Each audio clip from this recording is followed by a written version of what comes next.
बिस्मिल्लाहिर्रहमानिर्रहीम। हज़रत सालेह अलैहिस्सलाम। कौम आद और कौम समूद का जिक्र अल्लाह ताला ने कुरान मजीद में कई एक मकामात पर फरमाया है और उनकी सरकशी और नाफरमानी की दास्तान बयान की है और इस सरकशी और नाफरमानी का अंजाम भी बयान फरमाया है। कौम आद की तरफ अल्लाह रब्बुल इज़्ज़त ने हज़रत हूद अलैहिस्सलाम को पैगंबर बनाकर भेजा और कौम समूद की तरफ हज़रत सालेह अलैहिस्सलाम को मबूस फरमाया। कौम समूद बुतों की परस्तिश करती और उन्हें अल्लाह के साथ शरीक गर्दानती थी।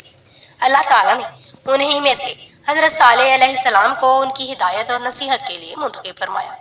आप अलैहिस्सलाम ने अल्लाह तबारक ताला के हुक्म के मुताबिक उन्हें बुत परस्ती से रोका और खुदाए पाक को तने तनहा इस कायनात का मुतसर्रिफ मानने का हुक्म दिया। चंद अफराद ने आप अलैहिस्सलाम की इताअत की और आप अलैहिस्सलाम पर ईमान ले आए, लेकिन कौम के मालदारों और सरदारों ने आप अलैहिस्सलाम की तकज़ीब की और कहने लगे कि ये कैसे मुमकिन है कि हमारे ही जैसे एक इंसान पर अल्लाह की तरफ से वही आने लगे। इन्हीं नाफरमानियों की वजह से उन पर अज़ाब आया और अल्लाह ताला ने उनके तमाम गरूर और सरकशी को ख़त्म कर डाला और हमेशा हमेशा के लिए उन्हें इबरत का निशान बना दिया। कौम समूद का मुतालबा। सालेह अलैहिस्सलाम अपनी जिम्मेदारी पूरी करने में मशगूल रहे और लोगों को अल्लाह की वहदानियत की दावत देते रहे। बस मालदार और बासर लोगों को ये बात अच्छी न लगती थी कि वो आप अलैहिस्सलाम की दावत से तंग आ चुके थे। एक दिन कहने लगे, हमें कोई निशानी लाकर दिखाओ कि तुम पैगंबर बरहक हो। फिर हजरत सालेह अलैहिस्सलाम से इस निशानी के तौर पर यह तलब किया गया कि पहाड़ से एक हामला ऊँटनी जाहिर हो जो हमारे सामने बचा जने। अगर ऐसा हुआ तो हम ईमान ले आएंगे। यहाँ एक बात ये पेश नजर रही कि अल्लाह रब्बुल इज़्ज़त की सुन्नत मुबारका है कि अगर कोई कौम अपने नबी से नबूवत की किसी निशानी का मुतालबा करे और फिर मुतालबा पूरा करने के बावजूद ईमान न लाए तो अल्लाह ताला इस कौम को जरूर बजरूर तबाह बर्बाद फरमा देते हैं। यही कुछ कौम समूद के साथ हुआ कि अल्लाह ने उनके मुतालबे पर पहाड़ से ऊँटनी निकाली। वाकया कुछ इस तरह हुआ कि जब अल्लाह ताला ने ऊँटनी को पहाड़ से निकाला और उसे देखकर कुछ लोग ईमान ले आए और बाकी कुफ्र व अन्नात पर जमे रहे। फिर हजरत सालेह अलैहिस्सलाम ने उन्हें हुक्म दिया कि ईमान तो तुम नहीं लाते, लेकिन अब ये ख्याल रहे कि इस ऊँटनी को किसी किस्म का नुकसान पहुंचाने की कोशिश भी ना करना।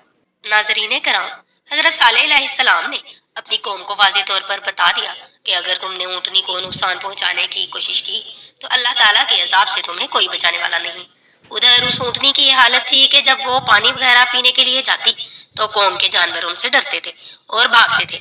इसलिए हजरत सालेह अलैहिस्सलाम ने एक दिन ऊँटनी के पानी पीने के लिए मुकर्रर कर दिया और एक दिन कौम के जानवरों के लिए। जिस दिन ऊँटनी की बारी होती तो वो उसका बचा हुआ पानी पी लेती, जानवरों की बारी होती तो उस दिन ऊँटनी दूध देती जिससे कौम को बहुत फायदा होता। लेकिन इस बदबख्त कौम को ये बात अच्छी ना लगी और इसकी बारी बारी वाले मामले से तंग आकर उन्होंने ऊँटनी को हलाक करने के मंसूबे बनाने शुरू कर दिए, लेकिन किसी को हिम्मत नहीं पड़ती थी कि वो ऐसा कर गुजरे। कौम समूद की तबाही। आखिरकार वो बदबख्त इस बात पर तैयार हो गए कि वो ऊँटनी पर छुप कर हमला करेंगे और फिर रात में चंद लोग हजरत सालेह अलैहिस्सलाम और उनके अहलो अयाल को भी कत्ल कर देंगे। लेकिन जब उन्होंने ऊँटनी पर हमला किया तो अल्लाह ताला ने हजरत सालेह अलैहिस्सलाम को इनसे और उन लोगों के मंसूबे से बाखबर कर दिया। तब हजरत सालेह अलैहिस्सलाम ने फरमाया कि आखिरकार वही हुआ जिसका मुझे खौफ था। जिस चीज से मैंने तुम्हें रोका था तुम लोग नहीं माने। अब खुदा के अजाब का इंतजार करो जो 3 दिन के बाद तुमको तबाह कर देगा। आखिरकार ऐसा ही हुआ। अगली सुबह ही अजाब के आसार नमूदार होने लगे और उनके चेहरे जर्द पड़ गए। दूसरे दिन उन सब के चेहरे सुर्ख और फिर तीसरे दिन मुकम्मल स्याह हो गए। फिर तीसरे दिन एक खौफनाक चीख ने उनको हमेशा हमेशा के लिए खत्म कर दिया और इस चीख की होलनाकी को कुरान करीम ने भी मुख्तलिफ अल्फाज से ताबीर फरमाया। कहीं साइका कड़कदार बिजली और कहीं रजफा सलसला डाल देने वाली शय, कहीं तागिया दहशतनाक और कहीं सीहा यानी चीख। रवायात में आता है कि वो ऐसी खतरनाक चीख थी जिसकी वजह से उनके कलेजे फट गए और पूरी कौम हमेशा हमेशा के लिए खत्म हो गई। ये है अपने नबी की तालीमात पर अमल करने से इनकार करने का नतीजा। वाक़या से मकसूद हम जिंदा इंसानों की इबरत होती है कि हम लोग इस किस्म की सरकशी की जुर्रत ना करें।